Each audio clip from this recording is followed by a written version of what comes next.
Hey there, Victoria here, and welcome to another episode of the Choose to Think podcast. Today we're going to take a deep dive into the whole notion of self-pity. Man, self-pity's like an old familiar friend to me. He comes knocking at my door fairly often, and if I'm wise, I put in the earplugs and resist listening to him. Or, better yet, I tell him to get the heck off my property. Well, what does self-pity have in its arsenal? Well, for one, he's got this uncanny way of comforting me. Stay tuned, and I'll tell you a story about how I've learned to deal with this self-pity in my mind and in my heart. But first, a few reminders. So I have something so exciting to share with you today. I've recently created a private Facebook group called Choose to Think. Not only are members listeners to the C2T podcast, we are a faith-filled community of Christians coming together to share our experiences in applying God's Word to our thoughts, emotions, and mindsets. We share the nuts and bolts of what we believe and how this affects exactly how we live. We have built this tightly knit and safe community to encourage, support, and educate others when it comes to putting feet to our faith in practical ways. I really hope that you'll join the tribe. The link is in the show notes, or just search Choose to Think on Facebook. Also, I created a special freebie for you called The Ultimate Guide to Gratitude. Have you snagged your copy just yet? I think you'll enjoy this PDF. It has printable bookmarks, quotes, action items, to-do lists, all related to the mindset of gratitude. The link to download is in the show notes. And finally, if you would subscribe to the show, or better yet, send a link to a friend or two, I would be forever grateful. Please help me continue to spread the word about God's goodness and to encourage fellow believers. Now, on with the show. Okay, let's start by defining self-pity. According to Merriam-Webster.com, self-pity is pity for oneself, especially a self-indulgent dwelling on one's own sorrows or misfortunes. It can be a feeling of pity for yourself because you believe you have suffered more than is fair or reasonable. Listen, we're all going to have those gloomy, bah humbug kind of days. The trick in our quest to choose to think is not to stay stuck there. We don't want to dwell there. Self-pity can suck the very life out of us. It's actually quite harmful in our brains. At first, when this old friend comes knocking at our door, we let him in because he offers us some kind of pseudo-comfort. Now, he says, of course you should be feeling low. What happened to you was so unfair. Nobody understands. I know. You should be angry about how they're treating you. You've really suffered, you poor little thing. And as we lick our own wounds, we realize that those moments of feeling comforted actually were a ruse. The comfort is fleeting. And then there we are, not only in a bad mood, but we grow angry and insolent to boot. We gripe and we grumble about our own pitiful situation. Eyes are on us. And in our hearts, self-pity brings us the fertilizer needed to grow bitterness there. Voila. We go to bed mad, we wake up mad, and we are convinced that we were so wrong, that our situation is so bad, and that we are entirely justified in harboring the unforgiveness that so often accompanies the offense that led us to self-pity. Okay, you get the picture. And you probably want an example from my life. Oh dear. Well, I've shared with you before all the times that I felt rejected. Well, maybe not all of them, but a good portion of them. And geez, rejection and self-pity go hand in hand, don't they? Well, do you know what FOMO is? FOMO, F-O-M-O, is the fear of missing out. Okay, missing out of what? Well, it could be not knowing something that everybody else seems to know. It might be fear of missing out on an invitation to a social event that all your friends are attending.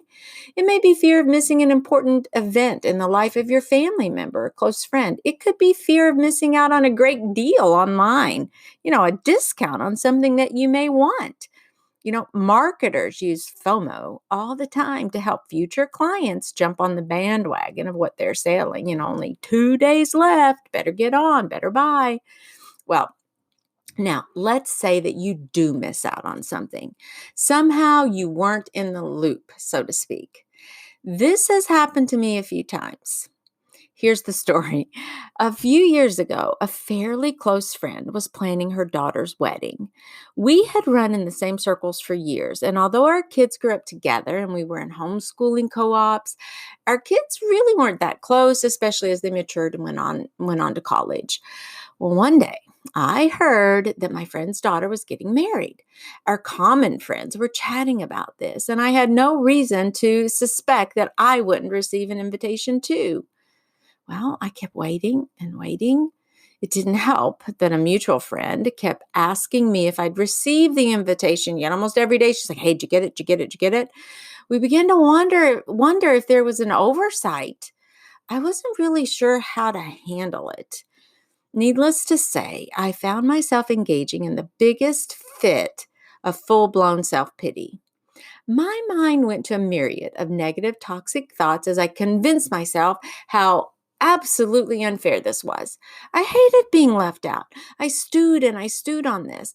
Every toxic thought I had was like a jab to my heart and mind. And my well meaning other friend wasn't helping me either. I was in some funk, all right. I was so consumed with myself and so focused on myself. Self-pity blinds us and it debilitates us in many ways. Self-pity distracts us from what is most important. We even lose sight of all our blessings. Well, I was definitely blinded, all right. Finally, I called my wedding friend. "Why didn't I receive an invitation?" I burst out crying. She was mortified. But she's such a dear sister that she apologized and she said just how sorry she was. Her daughter had not included us on the list as they had guest limits. All of this is reasonable, right?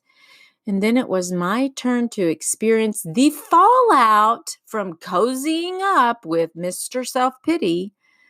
I think that all the blood dropped from my head during that conversation. It was all I could do to say goodbye quick enough.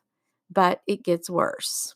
This friend was so kind, so humble, and so compassionate that the very next day she appeared on my doorstep with an invitation on a silver platter. I kid you not, as well as with a beautiful red rose lying there on its side. Listen, a close cousin to self-pity is shame. And oh, did I ever feel horribly ashamed of my behavior. Now, before we chat about lessons learned, let's go to a break from our sponsors.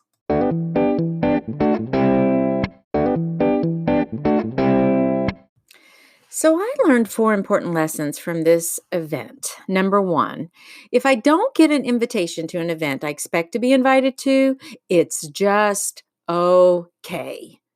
And the Lord's given me a time or two after that to practice this. I'm getting better at it. There could be a gazillion reasons why I'm not invited or I don't get the score or I don't, get that deal. And you know what? Some of it may be flat out none of my business.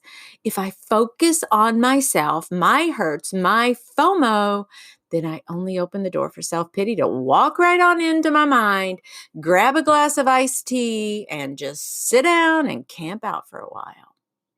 Lesson number 2, I ask myself, Victoria, have you ever left someone else out, intentionally or otherwise? Was your motive to hurt someone? So what happens when I do this is when I pull back and I see just how much I'm in need of grace and forgiveness, it softens the blow a bit when I am left out. When we feel wronged, we elevate and expand the offense, don't we? Yet when we are the ones who do the wrong or who wrong someone else, we tend to make the offense smaller. Now, did you get that? In other words, our human nature magnifies those times we are wronged. Oh, poor me, poor me, poor me. Yet when we are the ones who commit the offense, we tend to diminish it and justify our actions. Well, I didn't mean to hurt her feelings, or I didn't know this was so important to him. You get the picture. The second lesson is a steadfast reminder that I am in need of grace and mercy, just like the next guy. I'd better jump off that self-pity horse I'm tempted to ride around on and to try to grasp a new perspective on this event. Lesson number 3. The third lesson I learned is that if I'm in need of comfort, self-pity will never deliver. I have to be mindful to avoid even venting with my friends sometimes because some of them may just shift me into a high gear of self-pity. Now, I know that they're just trying to validate my feelings, yes, but unwittingly, they may just be justifying my sinful choice to feel sorry for myself. So I need to pick my venting friends very carefully. I have found that there's really only one who is the comforter above all comforters, and that is God's Holy Spirit. In the New Testament, he was named Paracletus, or paraclete in Greek, which means comforter or advocate. And as a believer, you and I have the wonderful privilege to summons the Holy Spirit or to call him to our side, to our aid. This is the very best antidote to staving off self-pity. Now, newsflash, this isn't always easy. And sometimes the comfort does not come immediately. If I go to a bag of, chocolate chips or cookie jar or whatever, man, I get that dopamine hit instantly. Boom. But sometimes the comfort that of course, it's not lasting, right? And it makes me feel much worse. It doesn't do anything for the health and wellness that I want to maintain in my life either. But my point is this, that kind of seeking comfort in that way, whether it's an alcohol, bottle of booze or cookies or self-pity, whatever, it doesn't stick around, but it's fast, right? It's fast. We get that hit fast. But when we go to the Holy Spirit, sometimes we have to really humble ourselves, and we have to be willing to be patient and to wait for the comfort to come and to wash over us. It will come, but it may not be as fast as we would like. Sometimes I even grab a pencil and paper and I do a quick brain dump, expressing all the hardships that I've endured as a result of the experience. And you can do that too. Go ahead. God already knows, but it helps to just write it out and to articulate it and to express exactly what you're thinking and feeling.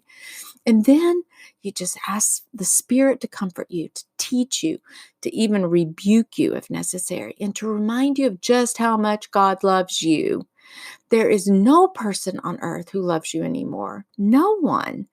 There was no person on earth who unconditionally loved you and went so far as to die for you, taking all your self-pity and all the other junk right onto his shoulders. Jesus had emotions and feelings and temptations, yet he seemingly fought hard to declare God's truth in all situations. We have the mind of Christ, and we can do the same thing. The fourth lesson I learned is that gratitude is the mindset that helps me to pivot quickly from self-pity to truth. You see, when we are grateful, our thoughts are not toxic. They can't be. There's no room for self. Our eyes are turned toward God, somebody greater than us who's in control.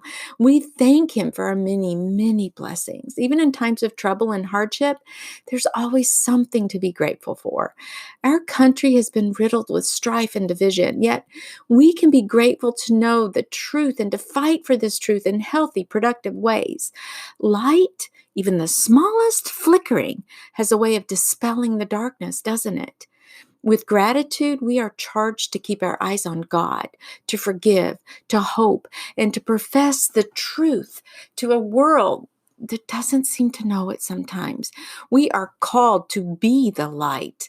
There are always things we can do to be a part of the overarching solution to the aches and pains experienced in this life and in this world. It might be that we write a kind and encouraging note to those on the front lines, so to speak.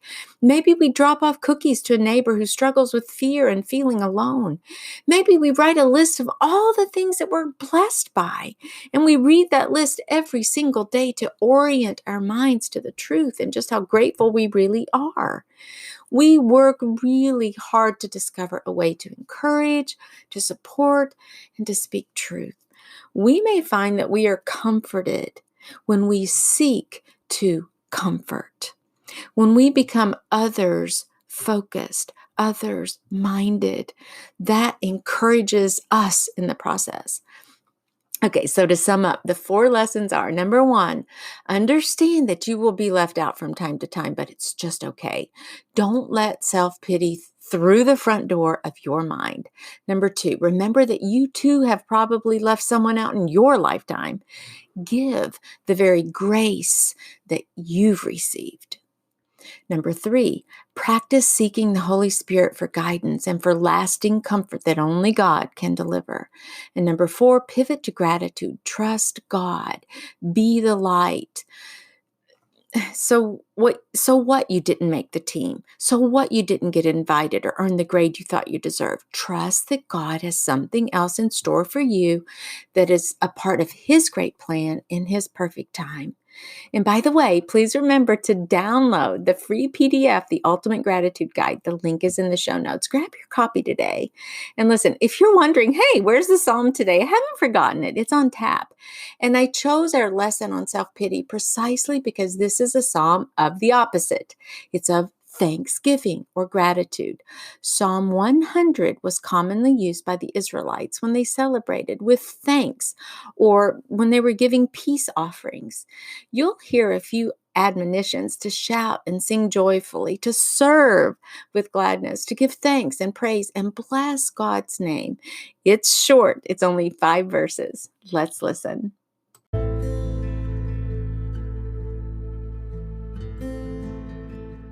Psalm 100, all men exhorted to praise God, a psalm for thanksgiving from the NASB version.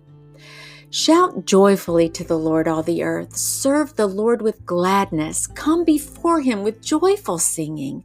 Know that the Lord Himself is God. It is He who has made us, and not we ourselves. We are His people and the sheep of His pasture. Enter His gates with thanksgiving and His courts with praise. Give thanks to Him. Bless His name, for the Lord is good. His loving kindness is everlasting, and His faithfulness to all generations. And this is the word of the Lord. Well, Brain Changer, I hope you're feeling a bit jazzed about rejecting self-pity in your life. Hopefully you're encouraged to be thankful and grateful in practical ways. But before we pray and close out this episode, I want to encourage you perhaps in a different way, a deeper way, because the examples I've used today in this episode regarding self-pity are somewhat superficial, or some might even say inconsequential. Are we ever allowed to feel self-pity, like for some big-time events that happen, some things that happen to us in our lives? In other words, aren't we justified to feel self-pity, to even stay stuck there if we lose a limb or if we're paralyzed? Or what about if we lose our spouse or our child dies? What if we get fired from our job or our best friend betrays us? Gosh, believe it or not, what I've learned is that the remedy is still the same. We are tasked, no matter our earthly plight, to trust God, His ways, His thoughts, and His will. Now let's pray.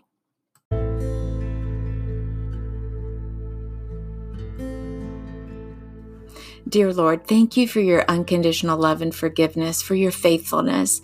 Thank you for being our shepherd, our comforter, and our friend. Forgive us for those times we focus on ourselves and lose sight of our many blessings. Help us to be the change and to be the light that our world so desperately needs. In Jesus' name, amen.